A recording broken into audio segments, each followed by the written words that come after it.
முருகா வெற்றிவேல் முருகா, வேலுண்டு வினையில்லை, மயிலுண்டு பயமில்லை. என் அன்பு தங்கமே, இன்று உன்னிடம் சவாலாகவே ஒரு விஷயத்தை சொல்ல வந்திருக்கின்றேன். யார் உன்னிடம் பேச வேண்டும் என்று நினைக்கின்றாயோ அவருடைய பெயரை உன் மனதில் நினைத்து கொண்டு இப்பதிவை முழுமையாக கேள். முழுமையாக கேட்டு முடித்த அடுத்த 10 நிமிடத்தில் அவரிடமிருந்து உனக்கான ஒரு செய்தியோ அழைப்போ நிச்சயமாக வந்து தீரும். ஒருவரை அளவுக்கு அதிகமாக நேசித்தாய், ஆனால் இப்பொழுது அவருடன் ஒரு வார்த்தை கூட பேச முடியாத அளவிற்கு சென்று விட்டாய். மணிக்கணக்கில் முன்பெல்லாம் பேசிக்கொண்டிருந்தோம். என்ன பேசுவோம் என்று கூட தெரியாது, காரணமே இல்லாமல் பேசிக்கொண்டிருந்தோம். என் உயிருக்கு உயிரான உறவிடம் பேசும்பொழுது என் மனதில் ஏற்படும் சந்தோஷங்களும் என் வாழ்க்கையில் இருக்கும் கஷ்டங்கள் அனைத்துமே மறந்தே போகும் அளவிற்கு என் உயிரான உறவு என்னை சிரிக்க வைத்து கொண்டே இருப்பார். என் வாழ்க்கையில் நான் இழந்துவிடக்கூடாது என்று நினைத்த அந்த நபரை இப்பொழுது இழந்துவிட்டு தன்னந்தனிமையில் தவித்து கொண்டிருக்கின்றேன். என் நிலைமை இங்கு பலருக்கும் உள்ளது என்று எனக்கு தெரியும். ஆனால் எப்படித்தான் அந்த வலியை தாங்கிக் கொள்கிறார்கள் என்று தான் புரியவில்லை. என்னால் அவருடைய பிரிவின் வலியை தாங்கிக் கொள்ள முடியவில்லை.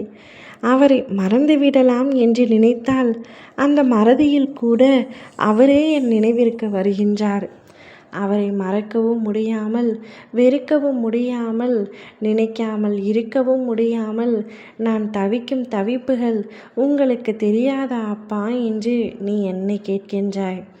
உன்னுடைய வலி நிறைந்த வாழ்க்கையை பற்றி எனக்கு தெரியாமல் இல்லை தங்கமே, அனைத்தும் புரிகின்றது.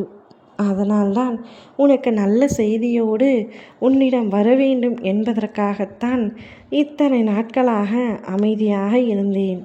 நீ எதிர்பார்த்த அந்த நபரிடமிருந்து, உன் மனம் விரும்பும் அந்த நபரிடமிருந்து உனக்கான நல்ல செய்தி வரப்போகின்றது. நீ நினைத்ததை விட சந்தோஷமாக உன் வாழ்க்கை நிச்சயமாக மாறும். நீ என்னை நினைத்து கொண்டிருக்கின்றாய். எப்படியாவது உன் வாழ்க்கையை நான் சரி செய்து விடுவேன் என்று நினைத்து கொண்டிருக்கின்றாய். நீ அதிகமாக கவலைப்படுகின்ற ஒரு விஷயமும் உன்னவரை நினைத்துத்தான்.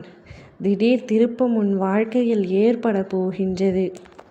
இனி நீ அவரை நினைத்து கவலைப்பட வேண்டிய அவசியம் இல்லை. அவரே உன் அருகில் வந்து இருப்பார்.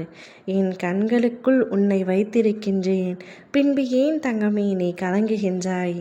எப்படிப்பட்ட பாதுகாப்பில் நீ இருக்கின்றாய் என்பதை உணர்ந்து சந்தோஷமாக இரு.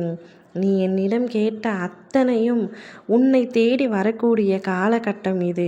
உன் கண்ணீரை துடைத்துவிட்டு அவரின் வருகைக்காக காத்திரு. அவரின் அழைப்புக்காக காத்திரு. நிச்சயம் நீ எதிர்பார்த்த அந்த நபரிடமிருந்து உனக்கான செய்தி வந்தே தீரும். மகிழ்வுடன் இரு. கூடிய விரைவில் அவரே உன்னிடத்தில் வருவார். ஓம் முருகா வெற்றிவேல் முருகா.